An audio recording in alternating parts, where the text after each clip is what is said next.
सत श्री अकाल। टीवी 84 देख रहे सारे दर्शकों का स्वागत है। मैं हरप्रीत कौर ते बुलेटिन की शुरुआत करते हैं हेडलाइंस के नाल। पंजाब विधान सभा के बजट सैशन का दूजा दिन भी रहा हंगामे भरपूर। अकाली दल वालों लिआंदे कम रोकू मते नूं स्पीकर वालों कीता गया रद्द, जिस तो बाद अकाली दल ने विधान सभा चों कीता वाकआउट। पंजाब विधान सभा विच गूंजिया लुधियाना गैंगरेप ते अध्यापकां ते होए लाठी चार्ज का मुद्दा। सरबजीत कौर माणूके ने कांग्रेसी मैंबर पार्लीमेंट रवनीत सिंह बिट्टू नूं लिया लम्मे हत्थी।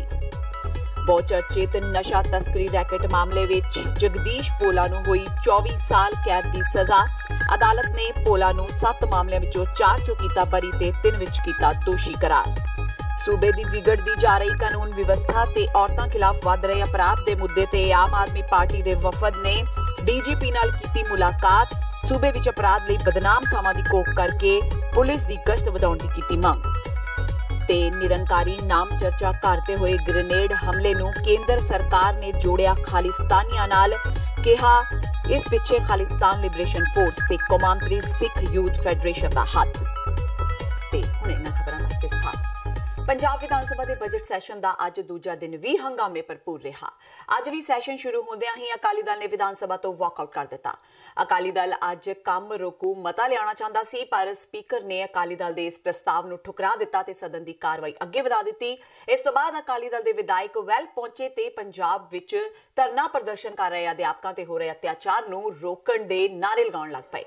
जोरदार हंगामे तो बाद अकाली वर्करां ने स्पीकर खिलाफ भी नारेबाजी की, जिस तो बाद अकाली दल ने सदन विचों वॉकआउट कर दिता। आज किस किस लीडर ने की कुछ किया, आओ देखते हैं।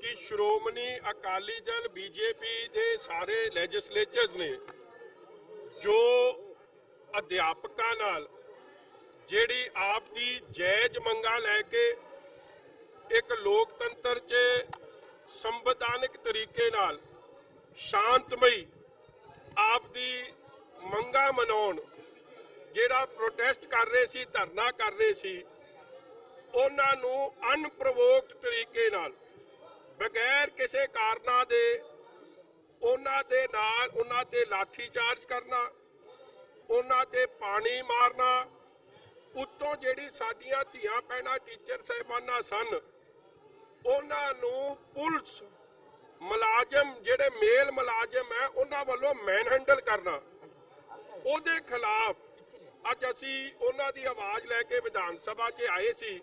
ते जिवें परमिंदर जी ने कहा कि स्पीकर साहब ने इनू रिजेक्ट करन दा कारण 61X एक रूल अधीन है कि ये आम कानून व्यवस्था का मामला सी, आम कानून नॉर्मल सिचुएशन। देखो अर्ज है कि पंजाब का बच्चा बच्चा जानता है और कांग्रेसी खुद भी जानते हैं कि जो इलेक्शन विच इन्हां ने वादे किए सन वो कोई भी पूरा नहीं होया। इन्हां ने कहा सी कि हर घर का एक बच्चा उन्होंने नौकरी दी जाओ, मेरे ख्याल किसी को नौकरी नहीं दी। ये भी इन्हां ने कहा सी कि सारा कर्जा किसानों का माफ़ कराना, लेकिन वो मसले विच एक फ्रैक्शन भी जिहड़ा हल नहीं हुआ, क्योंकि कर्जा जिहड़ा है कोऑपरेटिव बैंकों का भी है, नैशनलाइज बैंकों का भी है, तो आड़तियां का भी है। वादा किया सी सारे का माफ़ करना, लेकिन अजे तक तो कोऑपरेटिव का भी पूरा नहीं हुआ। होर भी जिहड़े वादे किए सन सारे इत्थे कह दिंदे है, लेकिन पूरा कोई नहीं कर दिता। मेरा ख्याल है जिन्ना 10 साल होया ना वो पिछले आज़ादी तो बाद नहीं होया। सड़कां बेतहाशा, बिजली का बिल किसी को नहीं देना पिया, जिस किसी ने आख्या कनैक्शन उन्होंने दिता, इन्ने लोगों को दिता अपनी नौकरियां, वो मैं एग्जैक्ट फिगर तो नहीं याद, और जिन्ने को एजुटेशन करते सन उन्होंने मैं मिलता होंदा सा। देखो सारे असी देख रहे हैं, it is not only teachers, सानू पूरे साडे टीचर्स नाल हमदर्दी है। ਅਸੀਂ ਪੂਰੀ ਕੋਸ਼ਿਸ਼ ਕਰਾਂਗੇ ਕਿ ਉਹਨਾਂ ਦਾ ਕੋਈ ਨਾ ਕੋਈ ਹੱਲ ਕੱਢੇ। ਲੇਕਿਨ ਦੇਰ ਆਰ 42,000 ਸਾਡੇ EMPLOYEES ਨੇ ਜਿਹੜੇ ਰੈਗੂਲਰਾਈਜ਼ ਹੋਣਾ ਚਾਹੁੰਦੇ ਨੇ।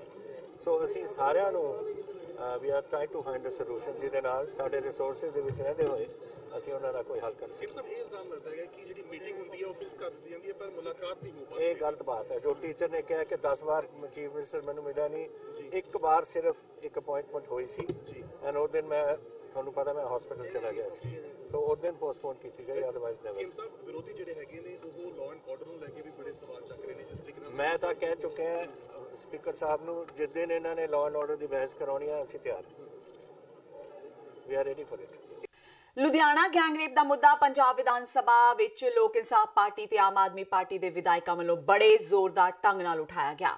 ਵਿਧਾਇਕ ਬਲਵਿੰਦਰ ਸਿੰਘ ਬੈਂਸ, ਵਿਧਾਇਕ HS ਫੂਲਕਾ ਤੇ ਸਰਬਜੀਤ ਕੌਰ ਮਾਣੂਕੇ ਨੇ ਸਿਫਰ ਕਾਲ ਦੌਰਾਨ ਜਿੱਥੇ ਪਟਿਆਲਾ ਵਿਖੇ ਅਧਿਆਪਕਾਂ ਤੇ ਮਹਿਲਾ ਅਧਿਆਪਕਾਂ ਉੱਪਰ ਪੁਲਿਸ ਲਾਠੀਚਾਰਜ ਦੀ ਨਿੰਦਾ ਕੀਤੀ, ਉੱਥੇ ਹੀ ਲੁਧਿਆਣਾ ਵਿਖੇ ਵਾਪਰੇ ਇੱਕ ਵਿਦਿਆਰਥਣ ਨਾਲ ਗੈਂਗਰੇਪ ਦਾ ਮੁੱਦਾ ਵੀ ਉਛਾਲਿਆ। ਵਿਧਾਇਕ ਸਰਬਜੀਤ ਕੌਰ ਮਾਣੂਕੇ ਨੇ ਕਿਹਾ ਕਿ ਸਰਕਾਰ ਘਟਨਾਵਾਂ ਤੇ ਕਾਬੂ ਪਾਉਣ ਤੇ ਨਾਕਾਮ ਰਹੀ ਹੈ। ਉਹਨਾਂ ਕਿਹਾ ਕਿ ਜਿਸ ਪਿੰਡ ਦੀ ਜੂ ਵਿੱਚ ਗੈਂਗਰੇਪ ਹੋਇਆ ਉਹ ਪਿੰਡ ਕਾਂਗਸੀ ਮੈਂਬਰ ਪਾਰਲੀਮੈਂਟ ਰਵਨੀਤ ਸਿੰਘ ਬਿੱਟੂ ਦਾ ਗੋਦ ਲਿਆ ਪਿੰਡ ਹੈ ਤੇ ਹੁਣ ਬਾਕੀ ਪਿੰਡਾਂ ਦੀ ਸੁਰੱਖਿਆ ਦਾ ਕੀ ਬਣੇਗਾ।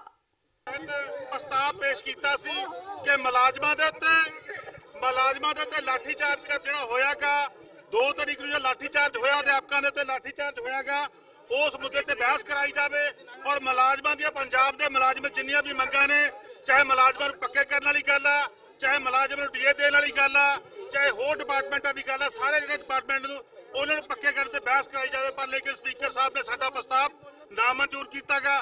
ਅਸੀਂ ਉਹਦੇ ਰੋਸ ਵਿੱਚ ਅਸੀਂ ਬਾਈਕਾਟ ਕਰਕੇ ਆਏਗੇ। ਇਸ ਤੋਂ ਪਹਿਲਾਂ ਸਦਨ ਦੀ ਕਾਰਵਾਈ ਸ਼ੁਰੂ ਹੋਣ ਤੋਂ ਬਾਅਦ ਟਰਾਂਸਪੋਰਟ ਮੰਤਰੀ ਅਰੁਣਾ ਚੌਧਰੀ ਤੇ ਆਮ ਆਦਮੀ ਪਾਰਟੀ ਦੇ ਵਿਧਾਇਕਾਂ ਦਰਮਿਆਨ ਤਿੱਖੀ ਬਹਿਸ ਹੋਈ। ਟਰਾਂਸਪੋਰਟ ਮੰਤਰੀ ਅਰੁਣਾ ਚੌਧਰੀ ਨੇ ਦਿੱਲੀ ਵਿੱਚ ਆਪ ਸਰਕਾਰ ਵੱਲੋਂ PRTC ਦੀਆਂ ਬੱਸਾਂ ਤੇ ਰੋਕ ਲਗਾਉਣ ਖਿਲਾਫ ਨਾਅਰੇਬਾਜ਼ੀ ਕੀਤੀ। ਅਰੁਣਾ ਚੌਧਰੀ ਨੇ ਸਦਨ ਵਿੱਚ ਕਿਹਾ ਕਿ ਦਿੱਲੀ ਵਿੱਚ ਆਮ ਆਦਮੀ ਪਾਰਟੀ ਦੀ ਸਰਕਾਰ ਨੇ ਆਰਬਿਟ ਬੱਸ ਦੇ ਸੰਚਾਲਕਾਂ ਨਾਲ ਮਿਲੀ ਭੁਗਤ ਕਰਕੇ PRTC ਤੇ ਪੰਜਾਬ ਰੋਡਵੇਜ਼ ਦੀ ਇੰਦਰਾ ਗਾਂਧੀ ਅੰਤਰਰਾਸ਼ਟਰੀ ਏਅਰਪੋਰਟ ਤੱਕ ਜਾਣ ਵਾਲੀਆਂ ਬੱਸਾਂ ਤੇ ਰੋਕ ਲਗਾ ਦਿੱਤੀ ਹੈ। ਇਸ ਨਾਲ ਪੰਜਾਬ ਰੋਡਵੇਜ਼ ਤੇ PRTC ਦੇ ਲੋਕਾਂ ਨੂੰ ਨੁਕਸਾਨ ਹੋ ਰਿਹਾ ਹੈ। ਮੋਹਾਲੀ ਦੀ ਅਦਾਲਤ ਨੇ ਸਾਬਕਾ ਖਿਡਾਰੀ ਤੇ ਪੰਜਾਬ ਪੁਲਿਸ ਦੇ ਸਾਬਕਾ DSP ਜਗਦੀਸ਼ ਭੋਲਾ ਨੂੰ ਡਰੱਗ ਰੈਕੇਟ ਮਾਮਲੇ ਵਿੱਚ 24 ਸਾਲ ਕੈਦ ਦੀ ਸਜ਼ਾ ਸੁਣਾਈ ਹੈ। ਅਦਾਲਤ ਨੇ ਭੋਲਾ ਨੂੰ ਡਰੱਗ ਰੈਕੇਟ ਦੇ ਕੁੱਲ 7 ਮਾਮਲਿਆਂ ਵਿੱਚੋਂ 4 ਵਿੱਚੋਂ ਬਰੀ ਕਰ ਦਿੱਤਾ ਤੇ 3 ਵਿੱਚ ਦੋਸ਼ੀ ਕਰਾਰ ਦਿੱਤਾ। ਇਹ ਮਾਮਲੇ 2013 ਦੇ ਨੇ। ਦੱਸ ਦਈਏ ਕਿ ਪੰਜਾਬ ਦੇ ਬਹੁਤ ਚਰਚਿਤ ਸਿੰਥੈਟਿਕ ਡਰੱਗ ਮਾਮਲੇ ਵਿੱਚ ਸਾਬਕਾ DSP ਜਗਦੀਸ਼ ਸਿੰਘ ਭੋਲਾ ਨੂੰ CBI ਦੀ ਅਦਾਲਤ ਨੇ ਦੋਸ਼ੀ ਕਰਾਰ ਦਿੱਤਾ ਹੈ। ਅਨੂਪ ਕਾਲੋਂ, ਕੁਲਦੀਪ ਸਿੰਘ ਤੇ ਹਰਦੀਪ ਲਾਂਬਾ ਨੂੰ ਵੀ ਦੋਸ਼ੀ ਠਹਿਰਾਇਆ ਗਿਆ ਹੈ। CBI ਦੀ ਵਿਸ਼ੇਸ਼ ਅਦਾਲਤ ਦੇ ਜੱਜ ਨੇ ਇਸੇ ਮਾਮਲੇ ਦੀ ਇੱਕ ਹੋਰ FIR ਵਿੱਚ ਪਲਵਿੰਦਰ ਸਿੰਘ ਤੇ ਚੰਨੀ ਲਾਲ ਗਾਬਾ ਨੂੰ ਬਰੀ ਕਰ ਦਿੱਤਾ ਹੈ। ਦੱਸਣਯੋਗ ਹੈ ਕਿ ਸਿੰਥੈਟਿਕ ਡਰੱਗ ਦੇ ਇਹ ਮਾਮਲੇ 2013 ਵਿੱਚ ਸਾਹਮਣੇ ਆਏ ਸਨ, ਜਿਸ ਵਿੱਚ ਪੁਲਿਸ ਨੇ 7 FIR ਦਰਜ ਕੀਤੀਆਂ ਸਨ, ਜਿਹੜੀਆਂ ਕਿ ਪਟਿਆਲਾ ਦੇ ਬਨੂੜ ਤੇ ਫਤਿਹਗੜ੍ਹ ਸਾਹਿਬ ਵਿਖੇ ਦਰਜ ਹੋਈਆਂ ਸਨ। ਇਹੀ ਨਹੀਂ, ਇਸੇ ਕੇਸ ਨਾਲ ਜੁੜੇ ਮਾਮਲੇ ED ਨੇ ਦਰਜ ਕੀਤੇ ਹੋਏ ਨੇ, ਜਿਹੜੇ ਅਦਾਲਤ ਵਿੱਚ ਵਿਚਾਰ ਅਧੀਨ ਨੇ। ਬਹਿਬਲ ਕਲਾਂ ਗੋਲੀकांड ਮਾਮਲੇ ਵਿੱਚ ਤਤਕਾਲੀ ਇੰਸਪੈਕਟਰ ਪ੍ਰਦੀਪ ਸਿੰਘ ਨੂੰ ਹਾਈ ਕੋਰਟ ਤੋਂ ਰਾਹਤ ਮਿਲੀ ਹੈ। ਪੰਜਾਬ ਤੇ ਹਰਿਆਣਾ ਹਾਈ ਕੋਰਟ ਨੇ ਪ੍ਰਦੀਪ ਸਿੰਘ ਦੀ ਗ੍ਰਿਫਤਾਰੀ ਤੇ ਰੋਕ ਲਗਾ ਦਿੱਤੀ ਹੈ। ਜਸਟਿਸ ਰਮਿੰਦਰ ਜੈਨ ਨੇ ਮਾਮਲੇ ਦੀ ਸੁਣਵਾਈ ਕਰਦਿਆਂ ਪ੍ਰਦੀਪ ਸਿੰਘ ਦੀ ਗ੍ਰਿਫਤਾਰੀ ਤੇ 21 ਮਈ ਤੱਕ ਰੋਕ ਲਗਾਉਂਦਿਆਂ ਪੰਜਾਬ ਸਰਕਾਰ ਤੋਂ ਵੀ ਇਸ ਮਾਮਲੇ ਤੇ ਜਵਾਬ ਤਲਬ ਕੀਤਾ ਹੈ। ਜ਼ਿਕਰਯੋਗ ਹੈ ਕਿ ਗੁਰੂ ਗ੍ਰੰਥ ਸਾਹਿਬ ਜੀ ਦੀ ਬੇਅਦਬੀ ਦਾ ਰੋਸ ਪ੍ਰਗਟ ਕਰ ਰਹੇ ਸਿੱਖਾਂ ਤੇ ਅਕਤੂਬਰ 2015 ਨੂੰ ਬਹਿਬਲ ਕਲਾਂ ਤੇ ਕੋਟਕਪੂਰਾ ਵਿੱਚ ਪੁਲਿਸ ਕਾਰਵਾਈ ਹੋਈ ਸੀ, ਜਿਸ ਵਿੱਚ 2 ਵਿਅਕਤੀਆਂ ਦੀ ਮੌਤ ਹੋ ਗਈ ਸੀ ਤੇ ਕਈ ਜ਼ਖਮੀ ਹੋ ਗਏ ਸਨ। ਬਹਿਬਲ ਕਲਾਂ ਗੋਲੀकांड ਵਿੱਚ ਮੁਲਜ਼ਮ ਮੋਗਾ ਦੇ ਤਤਕਾਲੀ SSP ਚਰਨਜੀਤ ਸ਼ਰਮਾ, ਉਹਨਾਂ ਦੇ ਰੀਡਰ ਇੰਸਪੈਕਟਰ ਪ੍ਰਦੀਪ ਸਿੰਘ, ਫਾਜ਼ਿਲਕਾ ਦੇ SP ਬਿਕਰਮਜੀਤ ਸਿੰਘ ਤੇ ਥਾਣਾ ਬਾਜਾਖਾਨਾ ਦੇ incharge sub inspector Amarjit Singh Kular ਨਾਮਜ਼ਦ ਨੇ। ਸੂਬੇ ਦੀ ਵਿਗੜਦੀ ਜਾ ਰਹੀ ਕਾਨੂੰਨ ਵਿਵਸਥਾ ਤੇ ਔਰਤਾਂ ਖਿਲਾਫ ਵੱਧ ਰਹੇ ਅਪਰਾਧ ਦੇ ਮੁੱਦੇ ਤੇ ਆਮ ਆਦਮੀ ਪਾਰਟੀ ਦੇ ਵਫਦ ਨੇ ਅੱਜ ਵਿਰੋਧੀ ਧਿਰ ਦੇ ਨੇਤਾ ਹਰਪਾਲ ਸਿੰਘ ਚੀਮਾ ਤੇ ਉਪਨੇਤਾ ਸਰਬਜੀਤ ਕੌਰ ਮਾਣੂਕੇ ਦੀ ਅਗਵਾਈ ਵਿੱਚ ਪੰਜਾਬ ਦੇ DGP ਨਾਲ ਮੁਲਾਕਾਤ ਕੀਤੀ। ਮੁਲਾਕਾਤ ਤੋਂ ਬਾਅਦ ਪੱਤਰਕਾਰਾਂ ਨਾਲ ਗੱਲਬਾਤ ਦੌਰਾਨ ਮਾਣੂਕੇ ਨੇ ਕਿਹਾ ਕਿ ਸੂਬੇ ਵਿੱਚ ਔਰਤਾਂ ਬਿਲਕੁਲ ਸੁਰੱਖਿਅਤ ਨਹੀਂ। ਹਾਲ ਹੀ ਵਿੱਚ ਅੰਮ੍ਰਿਤਸਰ ਤੇ ਲੁਧਿਆਣਾ ਵਿੱਚ ਹੋਏ ਬਲਾਤਕਾਰਾਂ ਨੇ ਸੂਬੇ ਦੀ ਕਾਨੂੰਨ ਵਿਵਸਥਾ ਦੀ ਪੋਲ ਖੋਲ ਦਿੱਤੀ ਹੈ। ਉਹਨਾਂ ਕਿਹਾ ਕਿ ਆਪ ਦੇ ਵਫਦ ਨੇ DGP ਨੂੰ ਸੂਬੇ ਵਿੱਚ ਔਰਤਾਂ ਦੀ ਸੁਰੱਖਿਆ ਲਈ ਯਤਨ ਕਰਨ ਲਈ ਕਿਹਾ ਹੈ। ਸੂਬੇ ਵਿੱਚ ਅਪਰਾਧ ਦੀਆਂ ਬਦਨਾਮ ਥਾਵਾਂ ਦੀ ਘੋਖ ਕਰਕੇ ਇਹਨਾਂ ਥਾਵਾਂ ਤੇ ਪੁਲਿਸ ਦੀ ਗਸ਼ਤ ਵਧਾਉਣ ਦੀ ਮੰਗ ਵੀ ਆਪ ਵੱਲੋਂ ਕੀਤੀ ਗਈ ਹੈ। DGP ਸਾਹਿਬ ਨੂੰ ਮਿਲਿਆ? ਬਿਲਕੁਲ ਜੀ, ਜਿਸ ਤਰ੍ਹਾਂ ਤੁਹਾਨੂੰ ਸਾਰਿਆਂ ਨੂੰ ਪਤਾ ਪੰਜਾਬ ਵਿੱਚ ਅਮਨ ਕਾਨੂੰਨ ਦੀ ਸਥਿਤੀ ਦਿਨ ਬ ਦਿਨ ਵੱਧ ਤੋਂ ਬੱਤਰ ਹੁੰਦੀ ਜਾ ਰਹੀ ਹੈ ਤੇ ਸਭ ਤੋਂ ਵੱਡਾ ਇਸ 'ਚ ਅੱਜ ਜੇ ਕੋਈ ਭੁਗਤ ਰਿਹਾ ਤੇ ਸਾਡੀਆਂ ਧੀਆਂ ਭੁਗਤ ਰਹੀਆਂ। ਕਿਤੇ ਮਾਈਨਰ ਆ, ਕਿਤੇ ਉਹਨਾਂ ਦੀ ਉਮਰ 21 ਸਾਲ ਦੀ ਹੈ। ਹਰ ਰੋਜ਼ ਆਪਾਂ ਇੱਕ ਵੱਡੇ ਹਾਦਸੇ ਨੂੰ ਦੇਖਦੇ ਆ ਰਹੇ, ਪੜ੍ਹਦੇ ਆ ਰਹੇ ਹਾਂ। ਮੁਕਤਸਰ, ਅੰਮ੍ਰਿਤਸਰ, ਫਲੋਰ, ਲੁਧਿਆਣਾ ਪਿੱਛੇ ਜੇ ਹੋ ਕੇ ਹਟਿਆ। ਇਸ ਚੀਜ਼ ਨੂੰ ਅਸੀਂ ਹੁਣ ਅਖਬਾਰ ਦੀ ਖਬਰ ਪੜ੍ਹ ਕੇ ਬੰਦ ਕਰਤਾ, ਸੁਣਨਾ ਬੰਦ ਕਰਤਾ। ਪਰ ਜਿਹੜੀਆਂ ਪੀੜਤਾਂ ਹੁੰਦੀਆਂ, ਜਿਨ੍ਹਾਂ ਦੇ ਮਾਂ-ਬਾਪ ਦੇ ਬੱਚੇ ਨਾਲ ਇਹ ਘਟਨਾ ਹੋਈ ਹੁੰਦੀ ਹੈ, ਸਮਝ ਨਹੀਂ ਆਉਂਦੀ ਉਹਨਾਂ ਨੂੰ ਕੌਣ ਰਿਲੀਫ ਕਰੇਗਾ ਤੇ ਕਿਸ ਤਰ੍ਹਾਂ ਦੀ ਉਹਨਾਂ ਨੂੰ ਪ੍ਰੋਟੈਕਸ਼ਨ ਦਿੱਤੀ ਜਾਵੇ। ਸਾਡੇ ਲੁਧਿਆਣੇ ਦੇ ਵਿੱਚ ਪਿੱਛੇ ਜੇ ਇੱਕ ਗੈਂਗ ਰੇਪ ਹੋਇਆ, ਜਿਸ ਦੇ ਵਿੱਚ ਉਹ ਸਭ ਤੋਂ ਮਾੜੀ ਗੱਲ ਇਹ ਹੈ ਕਿ ਉਹ ਅੱਜ ਮੌਜੂਦਾ MP ਰਵਨੀਤ ਸਿੰਘ ਬਿੱਟੂ ਦਾ ਗੋਦ ਲਿਆ ਹੋਇਆ ਪਿੰਡ ਆ। ਉਹ ਪਿੰਡ ਦੀ ਇੰਨੀ ਮਾੜੀ ਤੇ ਖਸਤਾ ਹਾਲਤ ਆ, ਉੱਥੇ ਉਹਨਾਂ ਨੇ ਕਦੇ ਗੇੜਾ ਮਾਰਨਾ ਵੀ ਕੋਸ਼ਿਸ਼ ਨਹੀਂ ਕੀਤੀ। ਉਸ ਏਰੀਆ ਦੇ ਵਿੱਚ ਇੱਕ ਲੜਕੀ ਆਪਣੇ ਫਰੈਂਡ ਨਾਲ ਘੁੰਮਣ ਜਾ ਰਹੀ ਸੀ ਜਾਂ ਕੁਝ ਖਾਣ ਪੀਣ ਜਾ ਰਹੇ ਹੋਣੇ ਬੱਚੇ, ਤੇ ਉਹਨੂੰ ਲੜਕੇ ਪਕੜ ਕੇ ਲੈ ਗਏ। ਉਸ ਤੋਂ ਬਾਅਦ ਉਹਨੇ ਪੁਲਿਸ ਨੂੰ ਬਾਰ-ਬਾਰ ਇਤਲਾਹ ਦਿੱਤੀ। ਉਹ ਪੁਲਿਸ ਨੂੰ ਇਤਲਾਹ ਦੇਣ ਦੇ ਬਾਵਜੂਦ ਵੀ ਪੁਲਿਸ ਨੇ ਹਰਕਤ 'ਚ ਨਹੀਂ ਆਈ। 8:30 ਤੋਂ ਲੈ ਕੇ 2 ਵਜੇ ਤੱਕ ਪੁਲਿਸ ਆਪਦੇ ਹੀ ਏਰੀਏ ਦੇ ਵਿੱਚ ਉਹਨਾਂ ਮੁਜਰਮਾਂ ਨੂੰ ਨਹੀਂ ਫੜ ਸਕੀ, ਜਦਕਿ ਏਰੀਆ 2 ਜਾਂ 3 ਕਿਲੋਮੀਟਰ ਦਾ ਹੀ ਹੈ ਜਿੱਥੋਂ ਉਹਨਾਂ ਨੂੰ ਫੜਨਾ ਸੀ। ਪੁਲਿਸ ਦੀ ਸਾਨੂੰ ਸਭ ਤੋਂ ਵੱਡੀ ਨਾਕਾਮਯਾਬੀ ਤੇ ਨਲਾਇਕੀ ਦਿਸ ਰਹੀ ਸੀ ਇੱਥੇ। ਇਸ ਕਰਕੇ ਅਸੀਂ DGP ਸਾਹਿਬ ਕੋਲ ਆਏ ਸੀ, ਤੇ ਜਿਸ ਦਿਨ ਇਹ ਵਾਰਦਾਤ ਹੋਈ ਸੀ ਅਸੀਂ ਵਾਅਦਾ ਕੀਤਾ ਸੀ ਆਮ ਲੋਕਾਂ ਨਾਲ, ਆਮ ਜਨਤਾ ਨਾਲ, ਜਿਨ੍ਹਾਂ ਦੀਆਂ ਧੀਆਂ ਨਾਲ ਇਹ ਕੁਝ ਹੋਇਆ, ਵੀ ਅਸੀਂ ਡੇਲੀ ਵਿਧਾਨ ਸਭਾ ਦੇ ਵਿੱਚ ਅਸੀਂ ਮੁੱਦੇ ਦੀ ਇਸ ਦੀ ਆਵਾਜ਼ ਚੱਕਾਂਗੇ। ਬਾਰ-ਬਾਰ ਕੈਪਟਨ ਸਾਹਿਬ ਨੂੰ ਉਠਾਉਂਦੇ ਰਵਾਂਗੇ, ਤਾਂ ਕਿ ਅੱਜ ਅਸੀਂ ਵਿਧਾਨ ਸਭਾ ਦੇ ਵਿੱਚ 0 ਆਰ ਦੇ ਵਿੱਚ ਵੀ ਇਹ ਮਸਲਾ ਉਠਾਇਆ ਸੀ, ਤੇ ਹੁਣ ਅਸੀਂ DGP ਸਾਹਿਬ ਨੂੰ ਮਿਲ ਕੇ ਆਏ ਹਾਂ। DGP ਸਾਹਿਬ ਨੇ ਸਾਨੂੰ ਕਿਹਾ ਵੀ ਇੱਥੇ ਕੈਪਟਨ ਸਾਹਿਬ ਨੇ ਕਿਹਾ ਵੀ ਫਾਸਟ ਟਰੈਕ ਕੋਰਟ ਜਲਦੀ ਤੋਂ ਜਲਦੀ ਫਾਰਮ ਕੀਤੀ ਜਾਏਗੀ, ਪਰ ਕੈਪਟਨ ਸਾਹਿਬ ਨੂੰ ਇਹ ਪਤਾ ਹੋਣਾ ਚਾਹੀਦਾ ਵੀ ਫਾਸਟ ਟਰੈਕ ਕੋਰਟ ਤਾਂ ਹੈਗੀ ਹੈ, ਪਰ ਉਹ ਕੰਮ ਨਹੀਂ ਕਰ ਰਹੀ। ਜਿਹੜਾ ਸਿਸਟਮ ਹੈ ਉਹਨੂੰ ਕੰਮ ਕਰਨ ਲਾਉਣਾ ਜ਼ਰੂਰੀ ਹੈ। ਕੋਰਟਸ 'ਚ ਕਿਸੇ ਹੋਰ ਤਰ੍ਹਾਂ ਦੀਆਂ ਕਮੇਟੀਆਂ ਫਾਰਮ ਕਰਨ ਨਾਲੋਂ ਇਹਨਾਂ ਤੋਂ ਕੰਮ ਲਓ।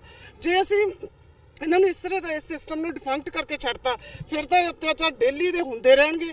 ਇਸ ਤੋਂ ਅਸੀਂ ਹੋਰ ਆਸ ਰੱਖੀਏ ਕੋਈ ਇਸ ਤੋਂ ਵੱਡੀ ਘਟਨਾ ਦਾ ਵੀ ਅੰਜਾਮ ਆ ਸਕਦਾ ਜੀ। ਤੇ DGP ਸਾਹਿਬ ਵੱਲੋਂ ਕੀ ਕਿਹਾ, ਕੀ ਆਸ਼ਵਾਸਨ ਦਿੱਤਾ? DGP ਸਾਹਿਬ ਨੇ ਕਿਹਾ ਵੀ ਅਸੀਂ ਦੋਸ਼ੀ ਫੜ ਲਏ ਆ। ਦੋਸ਼ੀਆਂ ਦੇ ਵਿੱਚ ਵੀ ਇਹਨਾਂ ਦੇ ਵਿੱਚ ਇੱਕ ਜਗਰੂਪ ਸਿੰਘ ਮਾਸਟਰਮਾਈਂਡ ਇਸੇਵਾਲ ਤੋਂ ਫੜਿਆ। ਉਹ ਕਹਿੰਦਾ ਅਸੀਂ 6 ਜਾਣੇ ਸੀ। ਜਿਹੜੀ ਬੀਬੀ ਦੇ ਨਾਲ ਇਹ ਘਟਨਾ ਹੋਈ ਆ ਉਹ ਕਹਿੰਦੀ ਅਸੀਂ 10 ਤੋਂ 11 ਜਾਣੇ ਸੀ। ਹੁਣ ਮੈਨੂੰ ਸਮਝ ਨਹੀਂ ਆਉਂਦੀ ਵੀ ਪੁਲਿਸ ਇੱਕ ਦੋਸ਼ੀ ਤੇ ਵਿਸ਼ਵਾਸ ਕਰ ਰਹੀ ਹੈ ਜਾਂ ਉਸ ਕੁੜੀ ਤੇ ਵਿਸ਼ਵਾਸ ਕਰੇਗੀ। ਅਸੀਂ ਕਹਿ ਕੇ ਆਏ ਅੰਦਰ ਵੀ ਵੱਧ ਤੋਂ ਵੱਧ ਇਸ ਘਟਨਾ ਦੀ ਜਾਂਚ ਕੀਤੀ ਜਾਵੇ, ਜਿਹੜਾ ਵੀ ਦੋਸ਼ੀ ਹੈ ਉਹਨੂੰ ਅੰਦਰ ਕੀਤਾ ਜਾਵੇ। ਉਹਨਾਂ ਨੇ ਅਸ਼ੋਰੈਂਸ ਦਿੱਤੀ ਹੈ ਸਾਨੂੰ ਵੀ ਜਲਦੀ ਤੋਂ ਜਲਦੀ ਅਸੀਂ ਇਸ ਤੇ ਕਾਰਵਾਈ ਕਰਾਂਗੇ ਜੀ। ਤੇ ਹੁਣ ਵੇਲਾ ਹੋ ਗਿਆ ਬ੍ਰੇਕ ਦਾ। ਬਾਕੀ ਦੀਆਂ ਖਬਰਾਂ ਇਸ ਬ੍ਰੇਕ ਤੋਂ ਬਾਅਦ।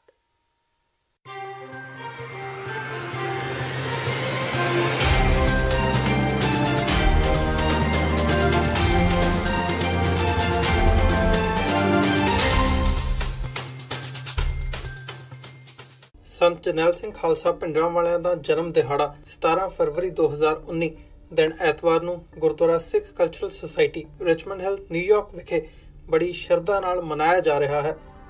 ਸੰਤਾਂ ਦੀ ਸੋਚ ਘਰ ਘਰ ਪਹੁੰਚਾਉਣ ਦੇ ਮੰਤਵ ਨਾਲ ਯੂਥ ਅਕਾਲੀ ਦਲ ਅੰਮ੍ਰਿਤਸਰ ਅਮਰੀਕਾ ਵੱਲੋਂ ਸਮੂਹ ਸੰਗਤ ਨੂੰ ਇਸ ਸਮਾਗਮ ਵਿੱਚ ਸ਼ਾਮਲ ਹੋਣ ਦੀ ਅਪੀਲ ਕੀਤੀ ਜਾਂਦੀ ਹੈ। ਖਾਲਿਸਤਾਨ ਅਫੇਅਰਸ ਸੈਂਟਰ ਦੇ ਸੰਚਾਲਕ ਡਾਕਟਰ ਅਮਰਜੀਤ ਸਿੰਘ ਵੱਲੋਂ ਸੰਗਤ ਨਾਲ ਵਿਚਾਰਾਂ ਦੀ ਸਾਂਝ ਪਾਈ ਜਾਵੇਗੀ ਅਤੇ ਵਿਸ਼ੇਸ਼ ਤੌਰ ਤੇ ਇਸ ਸਮਾਗਮ ਵਿੱਚ ਸ਼ਹੀਦ ਪਰਿਵਾਰਾਂ ਦਾ ਸਨਮਾਨ ਕੀਤਾ ਜਾਵੇਗਾ। ਵਧੇਰੇ ਜਾਣਕਾਰੀ ਲਈ ਤੁਸੀਂ ਹੇਠ ਲਿਖੇ ਨੰਬਰਾਂ ਤੇ ਸੰਪਰਕ ਕਰ ਸਕਦੇ ਹੋ।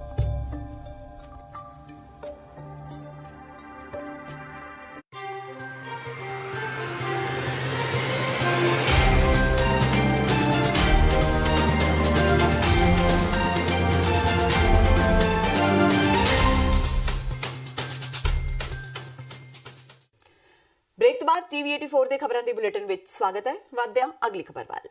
ਆਉਂਦੀਆਂ ਲੋਕ ਸਭਾ ਚੋਣਾਂ ਤੋਂ ਪਹਿਲਾਂ ਪੰਜਾਬ ਦੀ ਸਿਆਸਤ ਵਿੱਚ ਰੋਜ਼ਾਨਾ ਹੀ ਨਵੇਂ ਤੋਂ ਨਵੇਂ ਫੇਰ ਬਦਲ ਹੁੰਦੇ ਜਾ ਰਹੇ ਨੇ। ਕੌਣ ਕਿਸ ਪਾਰਟੀ ਦਾ ਸਾਥ ਛੱਡ ਦੇਵੇ ਜਾਂ ਕਿਹੜੇ ਦਲ ਦਾ ਪੱਲਾ ਫੜ ਲਵੇ, ਇਹ ਕੋਈ ਨਹੀਂ ਜਾਣਦਾ।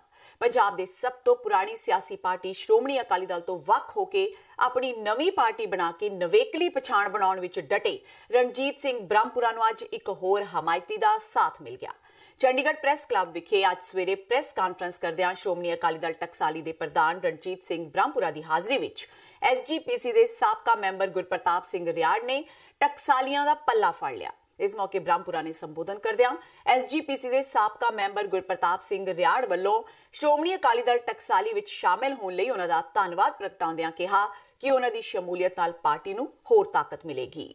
ਇਹੋ ਜਿਹੇ ਪੁਰਾਣੇ ਜਥੇਦਾਰ ਜਿਨ੍ਹਾਂ ਨੂੰ ਸ਼੍ਰੋਮਣੀ ਅਕਾਲੀ ਦਲ 1920 'ਚ ਜਿਹੜਾ ਸਥਾਪਿਤ ਹੋਇਆ ਸੀ, ਉਹਦਾ ਸੰਵਿਧਾਨ, ਉਹਦਾ ਵਿਧਾਨ ਔਰ ਉਹਦੇ ਉੱਤੇ ਚੱਲਣ ਵਾਸਤੇ ਦ੍ਰਿੜਤਾ ਦੇ ਨਾਲ ਸਾਰੀ ਜ਼ਿੰਦਗੀ ਜਿਹੜੀ ਆ ਉਹ ਪਹਿਰਾ ਦਿੱਤਾ ਵਾ। ਅੱਜ ਉਸ ਅਕਾਲੀ ਦਲ ਤੋਂ ਜਿਹੜਾ ਅਕਾਲੀ ਦਲ ਸਰਦਾਰ ਸੁਖਬੀਰ ਸਿੰਘ ਬਾਦਲ, ਸਰਦਾਰ ਸੁਖਬੀਰ ਸਿੰਘ ਦੇ ਪਿਤਾ ਸਰਦਾਰ ਪ੍ਰਕਾਸ਼ ਸਿੰਘ ਜੀ ਬਾਦਲ ਤੇ ਸਮੂਹ ਉਹਨਾਂ ਦਾ ਜਿਹੜਾ ਪਰਿਵਾਰ ਹੈ ਉਹ ਕਾਬਜ ਨੇ, ਔਰ ਉਹਨਾਂ ਦੀਆਂ ਗਲਤੀਆਂ, ਉਹਨਾਂ ਦਾ ਜੋ ਕੰਮ ਕਰਨ ਦਾ ਤਰੀਕਾ, ਉਹਨੂੰ ਵੇਖ ਕੇ ਮਜੂਸ ਹੋ ਕੇ ਤੇ ਸ਼੍ਰੋਮਣੀ ਅਕਾਲੀ ਦਲ ਉਹ ਛੱਡ ਕੇ ਅੱਜ ਸ਼੍ਰੋਮਣੀ ਅਕਾਲੀ ਦਲ ਟਕਸਾਲੀ ਦੇ ਵਿੱਚ ਆਏ ਨੇ। ਮੈਂ ਆਪਣੇ ਵੱਲੋਂ, ਆਪਣੇ ਸਾਥੀਆਂ ਵੱਲੋਂ ਉਹਨਾਂ ਨੂੰ ਜੀ ਆਇਆਂ ਕਹਿੰਦਾ, ਉਹਨਾਂ ਦਾ ਧੰਨਵਾਦ ਕਰਦਾ। ਉਹਨਾਂ ਦੇ ਆਉਣ ਨਾਲ ਸਾਡੀ ਪਾਰਟੀ ਨੂੰ ਬਹੁਤ ਵੱਡਾ ਬਲ ਮਿਲਿਆ। ਰੋਜ਼ ਹੀ ਲੋਕ ਆਉਂਦੇ ਨੇ, ਪਾਰਟੀਆਂ 'ਚੋਂ ਚਲੇ ਜਾਂਦੇ ਨੇ, ਪਰ ਇਹੋ ਜਿਹੇ ਜਿਹੜੇ ਲੋਕ, ਨਿੱਗਰ ਲੋਕ, ਜਿਨ੍ਹਾਂ ਦੀ ਸੋਚ, ਪੰਥਕ ਸੋਚ ਅਕਾਲੀ ਦਲ ਦੇ ਅਸੂਲ ਤੇ ਸਿਧਾਂਤਾਂ ਦੇ ਨਾਲ ਰਲਦੀ ਸੋਚ ਹੋਵੇ, ਇਹੋ ਜਿਹੇ ਬਹੁਤ ਘੱਟ ਲੋਕ ਹੁੰਦੇ ਨੇ। ਤਾਂ ਮੈਂ ਸਮਝਦਾ ਕਿ ਉਹਨਾਂ ਦੇ ਆਉਣ ਦੇ ਨਾਲ ਸਾਨੂੰ ਸ਼ਕਤੀ ਮਿਲੀ ਹੈ। ਮਹਾਰਾਜ ਕਰੇ ਕਿ ਇਸ ਜਗ੍ਹਾ ਤੇ ਅਸੀਂ ਚੱਲੇ ਹਾਂ, ਜਿਹੜੀ ਅਸੀਂ ਵੱਖਰੀ ਪਾਰਟੀ ਬਣਾਈ ਆ, ਇਹਦਾ ਵਿਧਾਨ, ਇਹਦਾ ਸੰਵਿਧਾਨ ਤਾਂ 1920 ਵਾਲਾ, ਪਾਰਟੀ ਉਹੀ ਆ।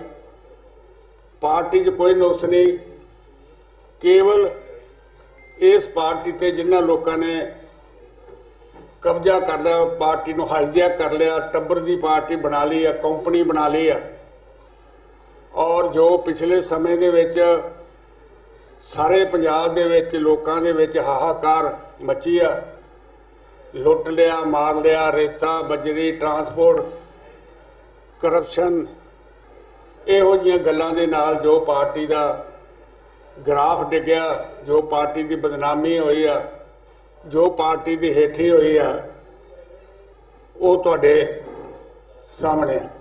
ਸਾਰੇ ਮੇਰੇ ਜਿਹੜੇ ਕੋਲੀਗ ਨੇ ਅੱਜ ਬਣੇ ਨੇ, ਜਿਹੜੇ ਪੁਰਾਣੇ ਤੋਂ ਨਵੇਂ ਹੋਏ ਨੇ, ਅਸੀਂ ਸਾਰੇ ਇਕੱਠੇ ਸ਼੍ਰੋਮਣੀ ਅਕਾਲੀ ਦਲ 'ਚ ਕੰਮ ਕਰਦੇ ਰਹੇ ਹਾਂ। ਲੇਕਿਨ ਹਾਲਾਤ ਇਹੋ ਜਿਹੇ ਪੈਦਾ ਹੋ ਗਏ ਕਿ ਚੰਡੀਗੜ੍ਹ ਦੇ ਵਿੱਚ ਜਿਸ ਵੇਲੇ ਮੈਨੂੰ 1992 ਦੇ ਵਿੱਚ ਬਾਲ ਸਾਹਿਬ ਨੇ ਡੋਰ ਸੰਭਾਲੀ, ਸ਼ਾਇਦ ਚੰਡੀਗੜ੍ਹ ਦੇ ਵਿੱਚ ਸ਼੍ਰੋਮਣੀ ਅਕਾਲੀ ਦਲ ਦਾ ਨਾਂ ਕਿਸੇ ਨੇ ਸੁਣਿਆ ਹੋਵੇ। 1996 ਵਿੱਚ ਸ਼੍ਰੋਮਣੀ ਗੁਰਦੁਆਰਾ ਪ੍ਰਬੰਧਕ ਕਮੇਟੀ ਦੀ ਚੋਣ ਆਈ। ਜਥੇਦਾਰ ਸਵਰਗਵਾਸੀ ਜਥੇਦਾਰ ਗੁਰਚਰਨ ਸਿੰਘ ਜੀ ਟੌੜਾ, ਸਰਦਾਰ ਪ੍ਰਕਾਸ਼ ਸਿੰਘ ਬਾਦਲ, ਇਹਨਾਂ ਸਾਰਿਆਂ ਨੇ ਮੇਰੀ ਡਿਊਟੀ ਲਾਈ ਕਿ ਅਸੀਂ ਇਹ ਟਿਕਟ ਜਿਹੜੀ ਹੈ ਦਿੱਤੀ ਹੈ ਔਰ ਤੁਸੀਂ ਇਹਨਾਂ ਨੂੰ ਜਿਤਾਉਣਾ ਹੈ। ਔਰ ਤੁਹਾਨੂੰ ਇਹ ਬਿਲਕੁਲ ਭੁੱਲਿਆ ਨਹੀਂ ਹੈ ਕਿ ਉਹ ਕੈਂਡੀਡੇਟ ਜਿਹੜਾ ਜਿਹਨੂੰ ਉਹਨਾਂ ਨੇ ਟਿਕਟ ਦਿੱਤੀ ਸੀ, ਮੈਂ ਪੂਰਾ ਜ਼ੋਰ ਲਾ ਕੇ ਉਹਨੂੰ ਜਿਤਾਇਆ। 1996 ਵਿੱਚ ਸ਼੍ਰੋਮਣੀ ਅਕਾਲੀ ਦਲ ਬਹੁਜਨ ਸਮਾਜ ਪਾਰਟੀ ਨਾਲ ਰਲ ਕੇ ਤੇ ਚੋਣਾਂ ਲੜ ਰਿਹਾ ਸੀਗਾ। ਮੈਨੂੰ ਬਾਲ ਸਾਹਿਬ ਨੇ ਕਿਹਾ ਕਿ ਤੁਸੀਂ ਚੰਡੀਗੜ੍ਹ ਵਿੱਚ ਦੱਸੋ ਤੁਸੀਂ ਕੀ ਕਰਨਾ ਚਾਹੁੰਦੇ ਜੀ। ਮੈਂ ਕਿਹਾ ਜੀ ਤੁਸੀਂ ਜਿੰਨਾ ਹੁਕਮ ਕਰੋਗੇ ਅਸੀਂ ਉਹਦੇ ਨਾਲ ਤੁਰ ਪਵਾਂਗੇ। ਫਿਰ ਬਾਲ ਸਾਹਿਬ ਨੇ ਮਜਬੂਰ ਕੀਤਾ ਕਿ ਨਹੀਂ ਦੱਸੋ। ਮੈਂ ਕਿਹਾ ਜੀ ਸਤਪਾਲ ਜਾਨ ਜਿਹੜਾ ਹੈ ਉਹਦੀ ਪਾਰਟੀ ਉਹਦੀ ਮੁਖਾਲਫਤ ਕਰ ਰਹੀ ਆ, ਔਰ ਇੱਕ ਬੰਦਾ ਜਿਹੜਾ ਹੈ ਉਹਨੂੰ ਅੱਗ ਲਾ ਕੇ ਸਾੜ ਦਿੱਤਾ ਗਿਆ, ਜਿਹਦਾ ਨਾਂ ਚਾਚਾ ਸੀਗਾ। ਚਾਚਾ ਕਹਿੰਦੇ ਸੀਗੇ 33 ਸੈਕਟਰ ਕਮਲਮ ਦੇ ਦਫ਼ਤਰ ਦੇ ਅੱਗੇ ਜਿਹੜਾ ਹੈਗਾ ਉਹਨੂੰ ਅੱਗ ਲਾ ਕੇ ਸਾੜ ਦਿੱਤਾ ਗਿਆ ਸੀ ਟਿਕਟ ਪਿੱਛੇ। ਤਾਂ ਮੈਂ ਕਿਹਾ ਜੀ ਇਸ ਵੇਲੇ ਸਤਪਾਲ ਜਿਹੜਾ ਹੈ ਆਊਟ ਆਫ ਟਰੈਕ ਹੈ। ਜੇ ਅਸੀਂ ਸਤਪਾਲ ਜੈਨ ਦੀ ਬੀਜੇਪੀ ਦੀ ਮਦਦ ਕਰ ਦਈਏ ਤੇ ਜੇ ਉਹ ਜਿੱਤਦਾ ਹੈ ਤੇ ਇਹ ਜਿੱਤ ਜਿਹੜੀ ਹੈਗੀ ਹੈ ਸ਼੍ਰੋਮਣੀ ਅਕਾਲੀ ਦਲ ਦੀ ਹੋਏਗੀ, ਨਾ ਕਿ ਬੀਜੇਪੀ ਦੀ। ਔਰ ਤੁਹਾਨੂੰ ਪਤਾ ਹੈ ਕਿ 13 ਦਿਨਾਂ ਬਾਅਦ ਲੋਕ ਸਭਾ ਜਿਹੜੀ ਹੈਗੀ ਆ ਉਹਦੇ ਨੋ ਵੋਟ ਆਫ ਕੌਨਫੀਡੈਂਸ ਆਇਆ ਸੀਗਾ। ਔਰ ਬਰਨਾਲਾ ਸਾਹਿਬ ਸਾਡੇ ਅਕਾਲੀ ਦਲ ਵੱਲੋਂ ਜਦੋਂ ਬੋਲੇ ਸਨ, ਉਹਨਾਂ ਨੇ ਕਿਹਾ ਸੀਗਾ ਕਿ ਚੰਡੀਗੜ੍ਹ ਦੀ ਜਿਹੜੀ ਸੀਟ ਹੈ ਉਹ ਸ਼੍ਰੋਮਣੀ ਅਕਾਲੀ ਦਲ ਨੇ ਜਿੱਤ ਕੇ ਤੇ ਬੀਜੇਪੀ ਦੀ ਝੋਲੀ 'ਚ ਪਾਈ ਹੈ। ਉਸ ਤੋਂ ਬਾਅਦ ਫਿਰ ਦੁਬਾਰਾ ਚੋਣ ਹੋਈ, ਸਤਪਾਲ ਜੈਨ ਜੀ ਦੇ ਨਾਲ ਫਿਰ ਤੁਰੇ ਔਰ ਸਤਪਾਲ ਜੈਨ ਜੀ ਨੂੰ ਫਿਰ ਜਿਤਾਇਆ।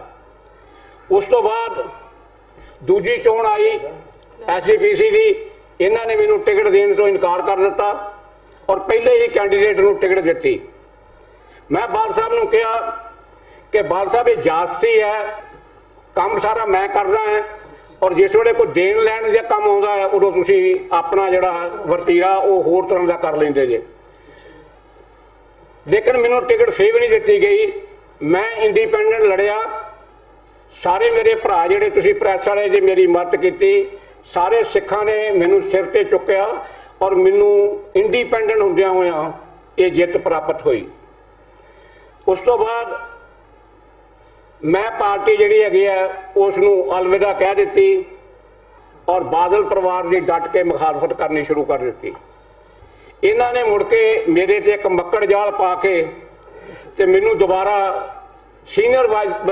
ਵਾਈਸ ਪ੍ਰੈਜ਼ੀਡੈਂਟ ਜਿਹੜਾ ਹੈਗਾ ਉਹ ਸ਼੍ਰੋਮਣੀ ਅਕਾਲੀ ਦਲ ਦਾ ਬਣਾਇਆ ਔਰ ਉਹਦੇ ਵਿੱਚ ਮੈਂ ਬੀਬੀ ਹਰਜਿੰਦਰ ਕੌਰ ਦੀ ਮਦਦ ਕੀਤੀ ਔਰ ਉਹ SGPC ਜਿਹੜੀ ਹੈਗੀ ਉਹ ਜਿੱਤੇ, ਜਦੋਂ ਕਿ ਗੁਰਨਾਮ ਸਿੰਘ ਸਿੱਧੂ ਕਹਿੰਦਾ ਸੀ ਮੈਨੂੰ ਕੋਈ ਹਰਾ ਹੀ ਨਹੀਂ ਸਕਦਾ। ਉਸ ਤੋਂ ਬਾਅਦ ਘਰ ਬੈਠਣ ਦਾ ਮੌਕਾ ਮਿਲਿਆ, ਕਿਉਂਕਿ ਜੋ ਕੁਝ ਪੰਜਾਬ ਦੇ ਵਿੱਚ ਸਿੱਖਾਂ ਨਾਲ ਤੇ ਪੰਜਾਬੀਆਂ ਨਾਲ ਹੋ ਰਿਹਾ ਸੀਗਾ ਜਾਂ ਹੋ ਰਿਹਾ ਹੈ ਅੱਜ ਵੀ, ਉਹ ਬਰਦਾਸ਼ਤ ਕਰਨ ਦੇ ਕਾਬਲ ਨਹੀਂ ਹੈ। ਘੱਟ ਗਿਣਤੀਆਂ ਤੇ ਬਹੁਤ ਜ਼ਿਆਦਾ ਤਸ਼ੱਦਦ ਹੋ ਰਿਹਾ ਹੈ। ਤੁਹਾਨੂੰ ਪਤਾ ਹੈ ਕਿ 3 ਲੜਕਿਆਂ ਦੇ ਕੋਲੋਂ ਸਿਰਫ ਲਿਟਰੇਚਰ ਫੜਿਆ ਗਿਆ, ਨਾ ਕੋਈ ਉਹਨਾਂ ਕੋਲੋਂ ਵੈਪਨ ਫੜਿਆ ਗਿਆ, ਨਾ ਕੋਈ ਉਹਨਾਂ ਕੋਲੋਂ ਕੁਝ ਹੋਰ ਫੜਿਆ ਗਿਆ। ਸਿਰਫ ਲਿਟਰੇਚਰ ਕਰਕੇ ਇਹੋ ਜਿਹੀ ਨਿਆਂਪਾਲਿਕਾ ਹੈ ਕਿ ਉਹਨੇ ਉਹਨਾਂ ਨੂੰ ਉਮਰ ਕੈਦ ਕਰ ਦਿੱਤੀ। ਜਦੋਂ ਕਿ ਰਾਮ ਮੰਦਿਰ ਦੇ ਨਾਅਰੇ ਰੋਜ਼ ਲੱਗ ਰਹੇ ਨੇ, ਰੋਜ਼ ਜਿਹੜਾ ਕਿਹਾ ਜਾ ਰਿਹਾ ਕਿ ਅਸੀਂ ਨਾ ਸੁਪਰੀਮ ਕੋਰਟ ਨੂੰ ਜਾਣਦੇ ਹਾਂ, ਨਾ ਹੀ ਲੋਕ ਸਭਾ ਨੂੰ ਜਾਣਦੇ ਹਾਂ, ਅਸੀਂ ਰਾਮ ਮੰਦਿਰ ਬਣਾਉਣਾ ਹੀ ਬਣਾਉਣਾ ਹੈ, ਉੱਥੇ ਕੋਈ ਐਕਸ਼ਨ ਨਹੀਂ ਹੋ ਰਿਹਾ। ਇਸ ਕਰਕੇ ਮੈਂ ਬ੍ਰਹਮਪੁਰਾ ਸਾਹਿਬ ਨੂੰ ਪੂਰਾ ਤਨਦੇਹੀ ਦੇ ਨਾਲ ਵਾਅਦਾ ਕਰਦਾ ਹਾਂ ਕਿ ਬ੍ਰਹਮਪੁਰਾ ਸਾਹਿਬ ਹਰ ਜਗ੍ਹਾ ਦੇ ਉੱਤੇ ਤੁਹਾਡੇ ਨਾਲ ਚਟਾਨ ਵਾਂਗੂ ਖੜਾਂਗੇ। ਅਹੁਦਿਆਂ ਦੀ ਕੋਈ ਲੋੜ ਨਹੀਂ, ਕੰਮ ਕਰਾਂਗੇ। ਕੰਮ ਕਰੋ ਤੇ ਅਹੁਦੇ ਜਿਹੜੇ ਨੇ ਉਹ ਆਪਣੇ ਆਪ ਹੀ ਜਿਹੜੇ ਨੇ ਉਹ ਮਿਲ ਜਾਂਦੇ ਨੇ। ਕੇਂਦਰ ਸਰਕਾਰ ਨੇ ਪਿਛਲੇ ਸਾਲ ਨਵੰਬਰ ਵਿੱਚ ਅੰਮ੍ਰਿਤਸਰ ਦੇ ਰਾਜਾ ਸਾਂਸੀ ਨੇੜੇ ਨਿਰੰਕਾਰੀ ਨਾਮ ਚਰਚਾ ਕਰਦੇ ਹੋਏ ਗ੍ਰੇਨੇਡ ਹਮਲੇ ਨੂੰ ਖਾਲਿਸਤਾਨੀਆਂ ਨਾਲ ਜੋੜਿਆ ਹੈ। ਕੇਂਦਰੀ ਗ੍ਰਹਿ ਰਾਜ ਮੰਤਰੀ ਹੰਸਰਾਜ ਗੰਗਾਰਾਮ ਅਹੀਰ ਨੇ ਕਿਹਾ ਕਿ ਇਸ ਪਿੱਛੇ ਖਾਲਿਸਤਾਨ ਲਿਬਰੇਸ਼ਨ ਫੋਰਸ ਤੇ ਕੌਮਾਂਤਰੀ ਸਿੱਖ ਯੂਥ ਫੈਡਰੇਸ਼ਨ ਦਾ ਹੱਥ ਸੀ। ਕੇਂਦਰੀ ਗ੍ਰਹਿ ਰਾਜ ਮੰਤਰੀ ਅਹੀਰ ਨੇ ਲੋਕ ਸਭਾ ਵਿੱਚ ਲਿਖਤੀ ਜਵਾਬ ਦਿੰਦਿਆਂ ਕਿਹਾ ਕਿ ਪੰਜਾਬ ਪੁਲਿਸ ਹੁਣ ਤੱਕ ਇਸ ਮਾਮਲੇ ਵਿੱਚ 2 ਵਿਅਕਤੀਆਂ ਨੂੰ ਗ੍ਰਿਫਤਾਰ ਕਰ ਚੁੱਕੀ ਹੈ, ਜਦਕਿ ਵਿਦੇਸ਼ ਰਹਿੰਦੇ 3 ਹੋਰਾਂ ਖਿਲਾਫ ਵੀ ਕੇਸ ਦਰਜ ਕੀਤਾ ਗਿਆ ਹੈ। ਉਹਨਾਂ CPM ਦੇ ਅਨਿਰੁੱਧਨ ਸੰਪਤ ਨੂੰ ਦੱਸਿਆ ਕਿ ਇਹਨਾਂ ਕੇਸਾਂ ਵਿੱਚ ਮੁਲਜ਼ਮਾਂ ਦੀ ਗ੍ਰਿਫਤਾਰੀ ਲਈ ਵਾਰੰਟ ਹਾਸਲ ਕਰ ਲਏ ਗਏ ਨੇ, ਜਿਨ੍ਹਾਂ ਦੀ ਕੋਈ ਮਿਆਦ ਨਹੀਂ। ਉਹਨਾਂ ਕਿਹਾ ਕਿ ਦਹਿਸ਼ਤੀ ਘਟਨਾਵਾਂ ਨੂੰ ਰੋਕਣ ਲਈ ਕੇਂਦਰ ਤੇ ਰਾਜ ਮਿਲ ਕੇ ਕੰਮ ਕਰ ਰਹੇ ਨੇ। ਮੁੱਲਾਂਪੁਰ ਗੈਂਗਰੇਪ ਮਾਮਲੇ ਵਿੱਚ ਅੱਜ ਦੋਸ਼ੀਆਂ ਨੂੰ ਲੁਧਿਆਣਾ ਅਦਾਲਤ ਵਿੱਚ ਪੇਸ਼ ਕੀਤਾ ਗਿਆ, ਜਿਸ ਦੌਰਾਨ ਅੱਜ ਆਰੋਪੀਆਂ ਤੇ ਜੁੱਤੀਆਂ ਨਾਲ ਹਮਲਾ ਹੋਇਆ। ਅਦਾਲਤ ਵੱਲੋਂ ਇਹਨਾਂ ਦੋਸ਼ੀਆਂ ਨੂੰ 7 ਦਿਨ ਦੇ ਪੁਲਿਸ ਰਿਮਾਂਡ ਤੇ ਭੇਜ ਦਿੱਤਾ ਗਿਆ ਹੈ। ਇਸ ਦੌਰਾਨ ਕੁਝ ਨੌਜਵਾਨ ਵਕੀਲਾਂ ਤੇ ਅਕਾਲੀ ਦਲ ਦੇ ਆਗੂਆਂ ਨੇ ਵੀ ਹਮਲਾ ਕੀਤਾ। ਮੁਲਜ਼ਮਾਂ ਦੇ ਉੱਤੇ ਜੁੱਤੀਆਂ ਸੁੱਟੀਆਂ ਗਈਆਂ ਤੇ ਉਹਨਾਂ ਖਿਲਾਫ ਨਾਅਰੇਬਾਜ਼ੀ ਕੀਤੀ ਗਈ। ਤਿੰਨਾਂ ਮੁਲਜ਼ਮਾਂ ਨੂੰ ਅਦਾਲਤ ਚੋਂ ਬਾਹਰ ਕੱਢਣ ਲਈ ਪੁਲਿਸ ਨੂੰ ਕਾਫੀ ਮਸ਼ੱਕਤ ਕਰਨੀ ਪਈ। ਗੈਂਗਰੇਪ ਖਿਲਾਫ ਪੰਜਾਬ ਭਰ ਦੇ ਲੋਕਾਂ ਵਿੱਚ ਗੁੱਸਾ ਹੈ ਤੇ ਜੁੱਤੀ ਦਾ ਹਮਲਾ ਵੀ ਉਸੇ ਗੁੱਸੇ ਦਾ ਰੂਪ ਹੈ। ਜ਼ਿਕਰਯੋਗ ਹੈ ਕਿ ਪਿਛਲੇ ਦਿਨੀ ਲੁਧਿਆਣਾ ਦੇ ਮੁੱਲਾਪੁਰ ਦਾਖਾਂ ਵਿੱਚ ਇੱਕ ਲੜਕੀ ਨਾਲ ਲਗਭਗ 12 ਲੋਕਾਂ ਨੇ ਗੈਂਗਰੇਪ ਕੀਤਾ ਸੀ, ਜਿਸ ਤੋਂ ਬਾਅਦ ਪੁਲਿਸ ਨੇ ਕਾਰਵਾਈ ਕਰਦਿਆਂ 3 ਆਰੋਪੀਆਂ ਨੂੰ ਗ੍ਰਿਫਤਾਰ ਕਰ ਅੱਜ ਲੁਧਿਆਣਾ ਅਦਾਲਤ ਵਿੱਚ ਪੇਸ਼ ਕੀਤਾ, ਜਿਸ ਤੋਂ ਬਾਅਦ ਅਦਾਲਤ ਨੇ ਫੈਸਲਾ ਸੁਣਾਉਂਦਿਆਂ ਦੋਸ਼ੀਆਂ ਨੂੰ ਪੁਲਿਸ ਰਿਮਾਂਡ ਤੇ ਭੇਜ ਦਿੱਤਾ ਹੈ। ਮੈਂ ਕਹਿੰਦਾ ਜੀ ਮੇਰੇ ਹਵਾਲੇ ਕਰ ਦੇਣ, ਮੈਂ ਜਾਨੋਂ ਮਾਰ ਦੇਣਾ, ਮੈਨੂੰ ਚਾਹੇ ਫਾਂਸੀ ਲਾ ਦੇਣ, ਮੇਰੇ ਹਵਾਲੇ ਕਰਨ ਕਰੀਆਂ ਇਹਨੂੰ ਦੱਸੀਏ ਕੀ ਹੁੰਦਾ ਹੈ ਬਲਾਤਕਾਰ। ਕੀ ਮੰਗ ਕਰਦੇ ਤੁਸੀਂ? ਇਹਨਾਂ ਦੀ ਚੌਂਕ ਦੇ ਵਿੱਚ ਖੜਾ ਕੇ ਇਹੋ ਜਿਹੀ ਮੌਤ ਹੋਣੀ ਚਾਹੀਦੀ ਹੈ ਕਿ ਇੱਕ ਐਗਜ਼ਾਮਪਲ ਕ੍ਰੀਏਟ ਹੋਵੇ, ਦੁਬਾਰਾ ਕੋਈ ਇਹੋ ਜਿਹਾ ਕੰਮ ਨਾ ਕਰ ਸਕੇ। ਦੁਬਾਰਾ ਅਗਰ ਪੇਸ਼ ਕਰਨਗੇ ਤਾਂ ਅਕਾਲੀ ਦਲ ਪ੍ਰੋਟੈਸਟ। ਮੈਂ ਕਹਿੰਦਾ ਜੀ ਸਾਨੂੰ ਮੌਕਾ ਮਿਲ ਜਾਵੇ ਜਾਨੋਂ ਮਾਰ ਦੇਣਗੇ। ਮੈਂ ਤਾਂ ਕਿਸੇ ਇੱਥੇ ਕੰਮ ਆਇਆ ਸੀ, ਮੈਨੂੰ ਪਤਾ ਨਹੀਂ ਸੀ ਇਹ ਇੱਥੇ ਪੇਸ਼ੀ ਹੋ ਰਹੀ ਹੈ। ਜਦੋਂ ਮੈਨੂੰ ਇੱਥੇ ਲੱਗਿਆ ਮੇਰੇ ਕੋਲ ਜੋ ਹੋਇਆ ਮੈਂ ਕੀਤਾ, ਪਰ ਜੇ ਕਿਤੇ ਮੇਰੇ ਹੱਥੀ ਲੱਗ ਜਾਣ ਮੈਂ ਜਾਨੋਂ ਮਾਰਦਾ ਇਹਨਾਂ। ਬਰਗਾੜੀ ਮੋਰਚੇ ਨੂੰ ਲੈ ਕੇ ਭਾਈ ਜਗਤਾਰ ਸਿੰਘ ਹਵਾਰਾ ਵੱਲੋਂ ਬਣਾਈ 5 ਮੈਂਬਰੀ ਕਮੇਟੀ ਵੱਲੋਂ 20 ਫਰਵਰੀ ਨੂੰ ਧਰਨਾ ਪ੍ਰਦਰਸ਼ਨ ਕਰਨ ਦਾ ਐਲਾਨ ਕੀਤਾ ਗਿਆ ਹੈ। ਅੱਜ ਅੰਮ੍ਰਿਤਸਰ ਵਿੱਚ ਇੱਕ ਪੱਤਰਕਾਰ ਵਾਰਤਾ ਦੌਰਾਨ ਕਮੇਟੀ ਦੇ ਮੈਂਬਰ ਪ੍ਰੋਫੈਸਰ ਬਲਜਿੰਦਰ ਸਿੰਘ ਨੇ ਕਿਹਾ ਕਿ ਉਹਨਾਂ ਵੱਲੋਂ ਸਰਕਾਰ ਨੂੰ ਆਪਣੀਆਂ ਮੰਗਾਂ ਮੰਨਣ ਲਈ 15 ਫਰਵਰੀ ਤੱਕ ਦਾ ਅਲਟੀਮੇਟਮ ਦਿੱਤਾ ਗਿਆ ਸੀ ਤੇ ਜਿਨ੍ਹਾਂ ਤੇ ਸਰਕਾਰ ਨੇ ਗੌਰ ਤੱਕ ਨਹੀਂ ਕੀਤਾ। ਕਮੇਟੀ ਮੈਂਬਰਾਂ ਨੇ ਕਿਹਾ ਕਿ 20 ਤਰੀਕ ਨੂੰ ਅੰਮ੍ਰਿਤਸਰ ਦੀ ਕੇਂਦਰੀ ਜੇਲ੍ਹ ਦੇ ਬਾਹਰ ਪ੍ਰਦਰਸ਼ਨ ਕੀਤਾ ਜਾਵੇਗਾ। ਉਸ ਉਪਰੰਤ ਸੂਬੇ ਭਰ ਦੀਆਂ ਉਹਨਾਂ ਬਾਕੀ ਜੇਲ੍ਹਾਂ ਦੇ ਬਾਹਰ ਧਰਨੇ ਦਿੱਤੇ ਜਾਣਗੇ ਜਿੱਥੇ-ਜਿੱਥੇ ਸਜ਼ਾ ਪੂਰੀ ਕਰ ਚੁੱਕੇ ਸਿੱਖ ਬੰਦੀ ਕੈਦ ਕੀਤੇ ਹੋਏ ਨੇ। ਜਿਹੜੀ ਪ੍ਰੈਸ ਕਾਨਫਰੰਸ ਹੈ ਇਹ ਜਥੇਦਾਰ ਜਗਤਾਰ ਸਿੰਘ ਜੀ ਹਵਾਰਾ ਵੱਲੋਂ ਜਿਹੜੀ 5 ਮੈਂਬਰੀ ਕਮੇਟੀ ਬਣਾਈ ਗਈ ਹੈ ਉਸ 5 ਮੈਂਬਰੀ ਕਮੇਟੀ ਦੇ ਵਿੱਚ ਐਡਵੋਕੇਟ ਚਾਲ ਸਾਹਿਬ, ਭਾਈ ਨਰੈਣ ਸਿੰਘ ਜੀ ਚੌੜਾ, ਭਾਈ ਸੰਤੋਖ ਸਿੰਘ ਜੀ ਲੁਧਿਆਣੇ ਤੋਂ ਅਤੇ ਹੀਰਾ ਸਾਹਿਬ ਅਤੇ ਦਾਸ ਪ੍ਰੋਫੈਸਰ ਬਲਜਿੰਦਰ ਸਿੰਘ ਇਸ ਕਮੇਟੀ ਸ਼ਾਮਿਲ ਹੈ ਕਿਉਂਕਿ ਕੌਮ ਦੇ ਵਿੱਚ ਇੱਕ ਬਹੁਤ ਵੱਡੀ ਨਿਰਾਸ਼ਤਾ ਬਰਗਾੜੀ ਮੋਰਚੇ ਦੀ ਸਮਾਪਤੀ ਦੇ ਬਾਅਦ ਆ ਗਈ ਸੀਗੀ। ਨਿਰਾਸ਼ਤਾ ਦੇ ਨਾਲ ਇੱਕ ਬੇਵਿਸ਼ਵਾਸੀ ਦਾ ਮਾਹੌਲ ਵੀ ਬਣਿਆ ਸੀਗਾ। ਜਥੇਦਾਰ ਜਗਤਾਰ ਸਿੰਘ ਜੀ ਹਵਾਰਾ ਨੇ ਬੜੀ ਸੋਚ ਸਮਝ ਕੇ ਨਾਲ ਇੱਕ 5 ਮੈਂਬਰੀ ਕਮੇਟੀ ਜਿਹੜੀ ਬਣਾਈ ਹੈ ਉਸ ਦੀ ਜ਼ਿੰਮੇਵਾਰੀ ਲਗਾਈ ਗਈ ਹੈ ਕਿ ਬਰਗਾੜੀ ਮੋਰਚੇ ਦੀਆਂ ਜਿਹੜੀਆਂ ਮੰਗਾਂ ਪੂਰੀਆਂ ਨਹੀਂ ਹੋ ਸਕੀਆਂ ਉਹਨਾਂ ਮੰਗਾਂ ਦੀ ਪੂਰਤੀ ਵਾਸਤੇ ਜਿਹੜਾ ਹੈ ਭਵਿੱਖ ਦੇ ਵਿੱਚ ਯੋਜਨਾ ਬਣਾਈ ਜਾਵੇ। ਤੋਂ 5 ਮੈਂਬਰੀ ਕਮੇਟੀ ਨੇ ਵੱਖ-ਵੱਖ ਪੰਥਕ ਜਥੇਬੰਦੀਆਂ ਦੇ ਨੁਮਾਇੰਦਿਆਂ ਦੇ ਨਾਲ ਤਾਲਮੇਲ ਕਰਕੇ 27 ਜਨਵਰੀ ਨੂੰ ਇੱਕ ਮੀਟਿੰਗ ਚੰਡੀਗੜ੍ਹ ਵਿਖੇ ਕੀਤੀ ਸੀਗੀ। ਉੱਥੋਂ ਫਿਰ ਅਸੀਂ ਇੱਕ ਪ੍ਰੋਗਰਾਮ ਲਿਖਿਆ ਸੀਗਾ ਕਿ ਅਸੀਂ ਪੰਜਾਬ ਸਰਕਾਰ ਨੂੰ 15 ਫਰਵਰੀ ਤੱਕ ਦਾ ਅਲਟੀਮੇਟਮ ਦਿੱਤਾ ਸੀਗਾ ਕਿ ਬਰਗਾੜੀ ਦੀਆਂ ਮੰਗਾਂ ਦੇ ਇਲਾਵਾ ਜਿਹੜਾ ਸਾਕਾ ਨਕੋਦਰ ਹੋਇਆ ਜਿਹਦੇ ਵਿੱਚ ਕਿ 4 ਸਿੰਘ ਸ਼ਹੀਦ ਹੋ ਗਏ ਸੀਗੇ ਉਸ ਦਾ ਇਨਸਾਫ ਵਾਸਤੇ ਅਤੇ ਨਾਲ ਦੇ ਨਾਲ ਜਿਹੜੇ ਹੁਣ ਨਵਾਂ ਸ਼ਹਿਰ ਦੇ ਵਿੱਚ ਸੈਸ਼ਨ ਜੱਜ ਵੱਲੋਂ ਜਿਹੜੇ 3 ਸਿੱਖ ਨੌਜਵਾਨਾਂ ਨੂੰ ਇਤਰਾਜ਼ਯੋਗ ਉਹ ਕਹਿੰਦੇ ਨੇ ਇਤਰਾਜ਼ਯੋਗ ਲੇਕਿਨ ਉਹ ਲਿਟਰੇਚਰ ਸਾਡੇ ਸਿੱਖ ਵਿਰਸੇ ਨਾਲ ਸੰਬੰਧਿਤ ਹੈ, ਸਾਡੇ ਸਿੱਖ ਸਿਧਾਂਤ ਨਾਲ ਸੰਬੰਧਿਤ ਹੈ। ਸ਼ਹੀਦਾਂ ਦੀਆਂ ਫੋਟੋਆਂ ਮਿਲੀਆਂ ਨੇ ਉਹਦੇ ਵਿੱਚ ਭਾਈ ਸਾਹਿਬ ਭਾਈ ਰਣਜੀਤ ਸਿੰਘ ਦਾ ਲਿਟਰੇਚਰ ਮਿਲਿਆ ਹੈ। ਕੋਈ ਵੀ ਚੀਜ਼ ਐਸੀ ਨਹੀਂ ਹੈ ਜੋ ਕਿ ਇਤਰਾਜ਼ਯੋਗ ਹੋਏ। ਉਹਨਾਂ ਦੇ ਉੱਤੇ ਵੇਜਿੰਗ ਆਫ ਵਾਰ ਦੇ ਦੋਸ਼ ਲਗਾ ਕਰਕੇ ਧਾਰਾ 121 ਅਤੇ 121 ਏ ਦੇ ਅਧੀਨ ਉਹਨਾਂ ਤੇ ਦੋਸ਼ ਲਗਾ ਕਰਕੇ ਉਹਨਾਂ ਨੂੰ ਉਮਰ ਕੈਦ ਦੀ ਸਜ਼ਾ ਦਿੱਤੀ ਗਈ ਹੈ ਜੋ ਕਿ ਅਸੀਂ ਮਹਿਸੂਸ ਕਰਦੇ ਹਾਂ ਕਿ ਇਹ ਜੁਡੀਸ਼ਰੀ ਦਾ ਅਤੇ ਕਾਨੂੰਨ ਦੇ ਇਤਿਹਾਸ ਵਿੱਚ ਇੱਕ ਬਹੁਤ ਵੱਡਾ ਕਤਲ ਹੋਇਆ ਹੈ। ਹੋਰ ਇਹਦੇ ਨਾਲ ਇੱਕ ਪਾਸੇ ਸਰਕਾਰ ਤਾਂ ਇਹ ਕਹਿੰਦੀ ਹੈ ਕਿ ਭਾਈ ਸਿੱਖਾਂ ਨੂੰ ਮੁੱਖ ਧਾਰਾ ਵਿੱਚ ਰੱਖਣਾ ਹੈਗਾ, ਦੂਜੇ ਬੰਨੇ ਸਾਡੇ ਸਿੱਖਾਂ ਦੇ ਜਿਹੜਾ ਸਾਡੇ ਤੇ ਦੋਸ਼ ਲਗਾਏ ਜਾ ਰਹੇ ਨੇ ਉਹਨਾਂ ਦੋਸ਼ਾਂ ਦੇ ਅਧੀਨ ਇਹ ਅਹਿਸਾਸ ਦਿੱਤਾ ਜਾ ਰਿਹਾ ਹੈ ਕਿ ਵੀ ਬੇਗਾਨਗੀ ਦਾ ਅਗਲਾ ਮੋਡ ਆਫ ਐਕਸ਼ਨ ਕੀ ਹੋਏਗਾ? ਸਾਡਾ ਅਗਲਾ ਐਕਸ਼ਨ 15 ਫਰਵਰੀ ਦੇ ਬਾਅਦ 20 ਫਰਵਰੀ ਨੂੰ ਅਸੀਂ ਕੇਂਦਰੀ ਜੇਲ੍ਹ ਅੰਮ੍ਰਿਤਸਰ ਦੇ ਬਾਹਰ ਇੱਕ ਰੋਸ ਪ੍ਰਦਰਸ਼ਨ ਕਰਾਂਗੇ। 5 ਮੈਂਬਰੀ ਕਮੇਟੀ ਅਤੇ ਨਾਲ ਦੇ ਨਾਲ ਪੰਥਕ ਜਥੇਬੰਦੀਆਂ ਜਿਹੜੀਆਂ ਨੇ ਰੋਸ ਪ੍ਰਦਰਸ਼ਨ ਕਰਨਗੀਆਂ ਤੇ ਸਾਡੀ ਮੰਗ ਹੈਗੀ ਹੈ ਕਿ ਜਿਹੜੇ ਬੰਦੀ ਸਿੰਘ ਹੈਗੇ ਨੇ ਜਿਹੜਾ ਨੇ ਕਿ ਆਪਣੀਆਂ ਸਜ਼ਾਵਾਂ ਪੂਰੀਆਂ ਕਰ ਲਈਆਂ ਨੇ ਉਹਨਾਂ ਨੂੰ ਰਿਹਾ ਕੀਤਾ ਜਾਵੇ ਅਤੇ ਨਾਲ ਦੇ ਨਾਲ ਜਿਹੜੇ ਸਿੰਘ ਜਿਹੜੇ ਪੰਜਾਬ ਤੋਂ ਬਾਹਰ ਨੇ ਉਹਨਾਂ ਨੂੰ ਪੰਜਾਬ ਦੇ ਵਿੱਚ ਵਾਪਸ ਤਬਦੀਲ ਕੀਤਾ ਜਾਵੇ ਤੇ ਜਿਹੜਾ ਬਹਿਬਲ ਕਲਾਕਾਂਡ ਦੇ ਵਿੱਚ ਦੋਸ਼ੀ ਪੁਲਿਸ ਅਫਸਰ ਨੇ ਕੇਵਲ ਤੇ ਕੇਵਲ ਇੱਕ ਪੁਲਿਸ ਅਫਸਰ ਜਿਹੜਾ ਹੈ ਉਹ ਸ਼ਰਮਾ ਐਸਐਸਪੀ ਫੜਿਆ ਗਿਆ ਲੇਕਿਨ ਬਾਕੀ ਦੇ ਅਜੇ ਪੁਲਿਸ ਅਧਿਕਾਰੀਆਂ ਦੇ ਖਿਲਾਫ ਕੋਈ ਵੀ ਕਾਰਵਾਈ ਨਹੀਂ ਕੀਤੀ ਗਈ। ਸਿੱਟ ਜੋ ਹੈ ਵਿਸ਼ੇਸ਼ ਜਾਂਚ ਟੀਮ ਜੋ ਹੈ ਉਹ ਕਾਰਵਾਈ ਤਾਂ ਕਰ ਰਹੀ ਹੈ ਲੇਕਿਨ ਉਹਨਾਂ ਦੀ ਸਪੀਡ ਬੜੀ ਸਲੋ ਹੈ ਤੇ ਅਸੀਂ ਮੰਗ ਕਰਦੇ ਹਾਂ ਕਿ ਸੁਮੇਧ ਸੈਣੀ ਅਤੇ ਪ੍ਰਕਾਸ਼ ਸਿੰਘ ਬਾਦਲ ਜਿਹੜਾ ਨੇ ਕਿ ਇਸ ਗੋਲੀकांड ਦੇ ਹੁਕਮ ਦਿੱਤੇ ਸੀਗੇ ਉਹਨਾਂ ਨੂੰ ਵੀ ਕਾਨੂੰਨ ਦੇ ਕਟਹਿਰੇ ਦੇ ਵਿੱਚ ਉਹਨਾਂ ਤੇ 302 ਦਾ ਪਰਚਾ ਦਰਜ ਕਰਕੇ ਉਹਨਾਂ ਖਿਲਾਫ ਵੀ ਜਿਹੜੀ ਕਾਰਵਾਈ ਕੀਤੀ ਜਾਵੇ। कर्ज माफी ਲਈ ਕਿਸਾਨਾਂ ਨੇ ਬੁੱਧਵਾਰ ਨੂੰ ਫਿਰੋਜ਼ਪੁਰ ਤੋਂ ਲੁਧਿਆਣਾ, ਬਠਿੰਡਾ ਤੇ ਜਲੰਧਰ ਨੂੰ ਜਾਂਦੇ ਰੇਲ ਟਰੈਕ ਜਾਮ ਕਰ ਦਿੱਤੇ। ਟਰੈਕ ਜਾਮ ਹੋਣ ਕਾਰਨ ਦਰਜਨਾਂ ਰੇਲ ਗੱਡੀਆਂ ਪ੍ਰਭਾਵਿਤ ਹੋਈਆਂ। ਕਰਜ਼ ਮਾਫੀ ਸਮੇਤ ਕਾਂਗਰਸ ਸਰਕਾਰ ਵੱਲੋਂ ਚੋਣਾਂ ਤੋਂ ਪਹਿਲਾਂ ਕੀਤੇ ਵਾਅਦਿਆਂ ਦੀ ਪੂਰਤੀ ਲਈ ਕਿਸਾਨਾਂ ਵੱਲੋਂ ਸ਼ੁਰੂ ਕੀਤਾ ਰੋਸ ਮੁਜ਼ਾਹਰਾ ਅੱਜ ਰੇਲ ਟਰੈਕ ਤੇ ਜਾ ਪੁੱਜਾ। ਫਿਰੋਜ਼ਪੁਰ ਦੀ ਬਸਤੀ ਟੈਂਕਾਂ ਵਾਲੀ ਵਿੱਚ ਪੈਂਦੀਆਂ ਰੇਲਵੇ ਲਾਈਨਾਂ ਤੇ ਕਿਸਾਨਾਂ ਨੇ ਧਰਨਾ ਲਗਾ ਦਿੱਤਾ। ਇਸ ਕਾਰਨ ਲੁਧਿਆਣਾ, ਜਲੰਧਰ ਸਮੇਤ ਬਠਿੰਡਾ ਨੂੰ ਜਾਣ ਵਾਲੀਆਂ ਦਰਜਨਾਂ ਰੇਲ ਗੱਡੀਆਂ ਪ੍ਰਭਾਵਿਤ ਹੋਈਆਂ।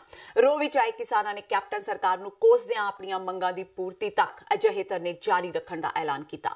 ਕਿਸਾਨਾਂ ਨੇ ਕਿਹਾ ਕਿ ਸਹੀ ਮੰਡੀਕਰਨ ਨਾ ਹੋਣ ਕਰਕੇ ਜਿੱਥੇ ਕਿਸਾਨਾਂ ਨੂੰ ਵਾਜਬ ਭਾਅ ਨਹੀਂ ਮਿਲਦੇ, ਉੱਥੇ ਰਾਹੇ ਬਰਾਹੇ ਪੈਂਦੇ ਘਾਟਿਆਂ ਸਦਕਾ ਕਿਸਾਨ ਦਿਨੋਂ ਦਿਨ ਮੰਦਹਾਲੀ ਦੇ ਦੌਰ ਵਿੱਚ ਘਿਰਦਾ ਜਾ ਰਿਹਾ ਹੈ ਤੇ ਕਿਸਾਨਾਂ ਸਿਰ ਚੜਿਆ ਕਰਜ਼ੇ ਦਾ ਬੋਝ ਘਟਣ ਦਾ ਨਾਮ ਨਹੀਂ ਲੈ ਰਿਹਾ।